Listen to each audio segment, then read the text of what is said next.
not much of an off season for drivers that compete on the weekly racing series short tracks around the country. The guys spend most of the wintertime preparing their automobiles for the upcoming racing season.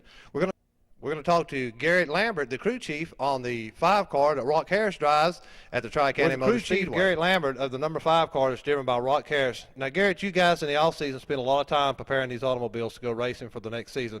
Tell the fans a little bit what you do in the off season to prepare your cars. Well, we take them apart, check parts and pieces, go through the suspension, wheel bearings, transmissions, and also motors. Also, we change body parts, whatever needs to be done to make them look presentable, and just get them ready for the next year. Now, we end up the race season about October. When is the nearest time that you guys start tearing these cars apart and getting ready to start working on the next season? In October, after the last race. So basically, in the off season, we're looking about 4 to 5 months that we're not racing at any local racetracks. How much of that off-season time did you guys use preparing these cars? About 4 months of that. Took a month off and rest and relax and get ready for the next year. So we notice here in your shop you have a Chevrolet here, and behind us we have a new Ford Fusion that you guys have built for this year. Tell us a little bit about your cars and what you've done to them. Well, this is the Chevrolet. It's a Childress Racing chassis. Just went through it, checked it. It won 10 races last year, so there's not much to do. Rebuilt the Ford completely. It wasn't much last year, and put a new body on it and checking over every little detail on it. But hopefully next year, or this coming up year, we'll win a whole lot more races. Now, your driver, Rock Harris, has won how many track championships at Tri-County? 3 or 4. I'm not real sure. He won 2 in a row in 2003 and 2004, and then he won the track championship at Elkin or Friendship Speedway in 2005 last year, and all 3 of those were in the Chevrolet. So I think it's done pretty good, but the Ford's got a little bit of stepping up to do, I guess you call it, to be like the Chevrolet. Now, you're the crew chief on these 2 automobiles, and now we know your dad's involved in the team too, actually the team owner. We understand you guys may have a new driver coming in this year. We'll take a break, and we'll come back, and we'll talk to Gary Lambert about a new driver for Gary's the owner of these 2 automobiles, a Chevrolet and a Ford.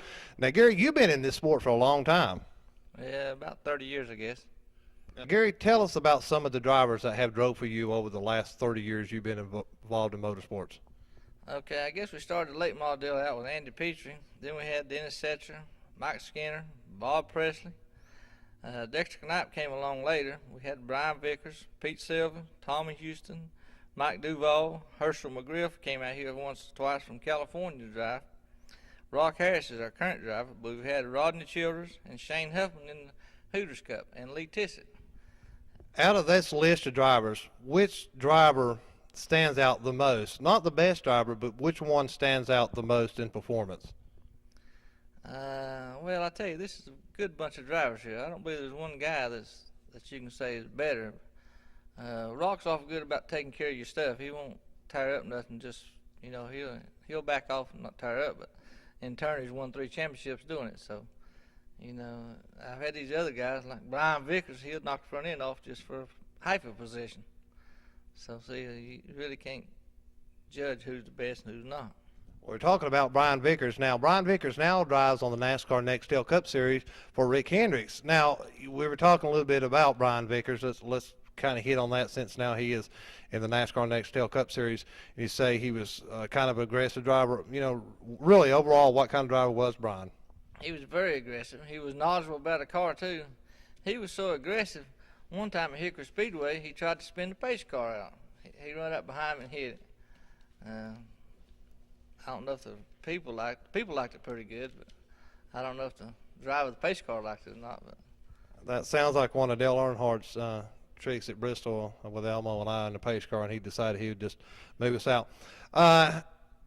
Over the years, I know that you've seen the technology in racing change.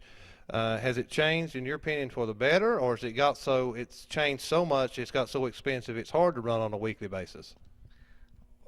On the expensive part and the parts you got to go buy now, it's almost got the weekly guy can't keep up. He's got to have a big sponsor or major cup team behind him, because an individual guy just can't do it. A set of tires, $500. You know, most people don't make that a week, much less afford to keep a car going. And that's just tires, not including weighs in and if you tire something up or what, something like that. You guys are running for a purse. I know at Tri-County it pays like $1,000 to win a 50 lap. Does the major part of that winnings go back into the car to prepare for next week? All of that winnings goes back into the car, and you normally have to put $200 or $300, $400 with it. That's why we have such people like Cars Plus. You cannot race a car on what it wins. If you won every race, you'd still go in the hole. So if you get any points money, that also goes back into the race car for the next year? Ever since you get and barring anything goes into the race car. So a sponsor on one of these late model cars for racetrack, Hickory, Tri-County, Friendship, wherever you may be running, what kind of dollars does it take to run a full season on short track racing for, and you've got 2 cars here, for just one of your cars you got, what kind of budget you looking at as far as money you need from a sponsor? Well, it certainly takes around $25,000 to run a season, and you know that's if you have good luck. We don't run both cars all the time, so you know we can get by with less. And another thing, we don't test all the time. You know, Rock, he knows where he's gonna be when we get there. That couple practices, he's okay. But some people go test 2 or 3 times a week, and you know that adds the money too. And you don't wreck. You know, a front clip $4,000 or $5,000, or a rear clip another $2,000 or $3,000, or stuff like that gets in the money. And we're talking about Rock Harris, which is the 2005 ASA track champion at Friendship Speedway. Also run a handful of races at the Tri-County Speedway this year. How many races did you guys win at Tri-County with Rock Harris driving? I think we just won 1 race at Tri-County, but I think we sit on like 9 poles. So was your emphasis more last year to win the track championship at Friendship? Oh, that's what we went to Friendship for, to win the track championship. Rock had never won a paved championship over there. It's always been on dirt. So he asked us to go over and run that, and that's why we did. Tri-County, we just kind of used that for our golf game. We went over and had a little fun. I'm not going to say he could have won those other 9 races, but when you have the invert, you start 8th or 7th. And, you know, one night we qualified 2/10 faster than the 8 car in front of us, or 7, and didn't pace a car. So, you know, things like that happen on the invert. And that's what Russ needs to make a show. Yeah, we want to get in just to the invert just a little bit. Now, at Tri-County Motor Speedway, everybody qualifies the late models. Then they invert the top 6. As a car owner, is that a negative or plus? Do you like that? I know the race fans like it because it gives a better show. The faster guy has to start 6 and work his way back at the front. What is your perspective on that inversion deal? As a car owner, I hate it. Because like I say, one time Rock was 2/10 faster than the field qualifying.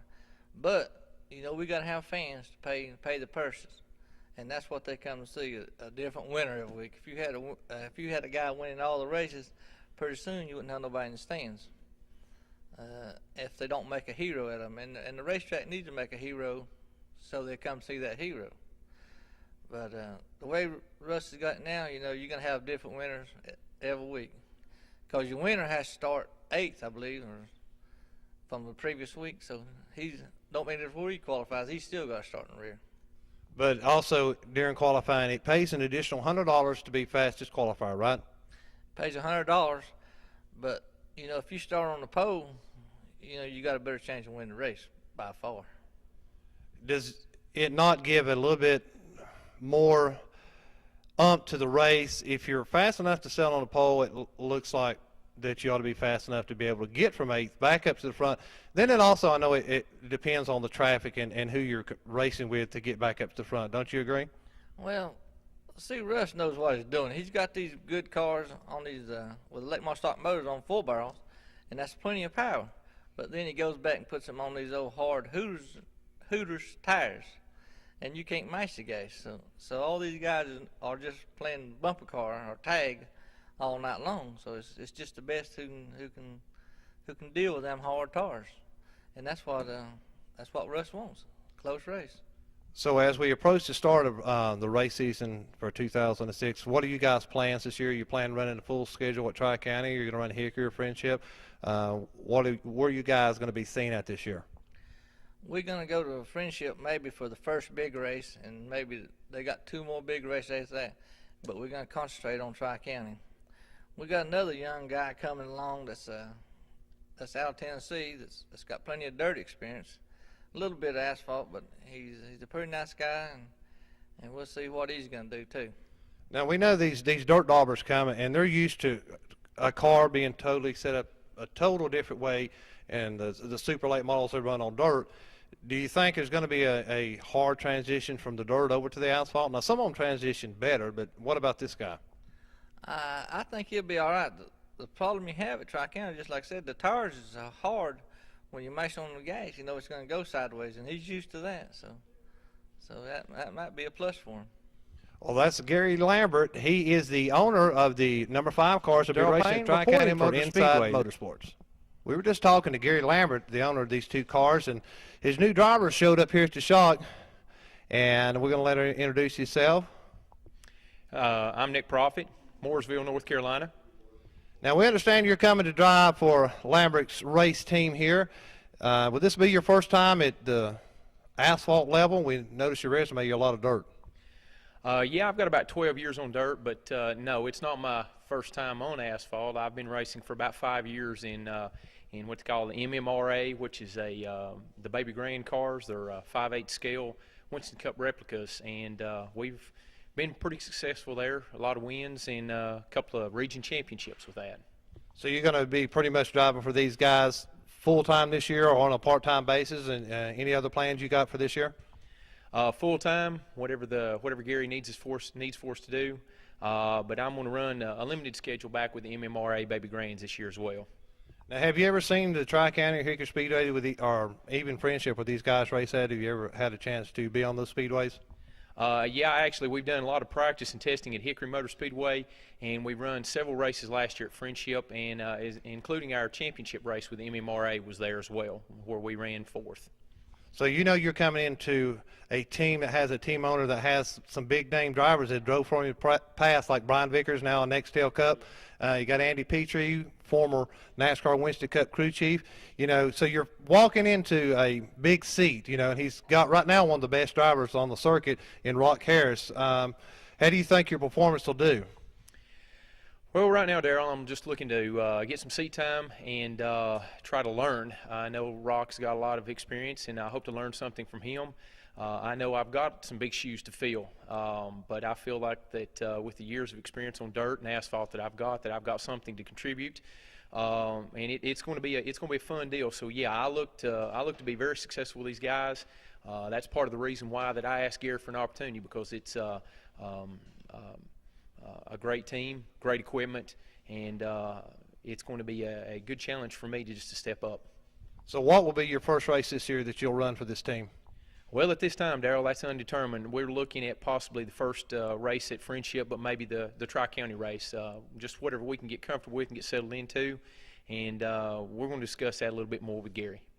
All right, we appreciate you spending time with us. So that's Gary Lambert's new driver that we're driving for him this year at Tri-County Friendship and maybe some at Hickory. This is Darrell Payne reporting for Inside Motorsports.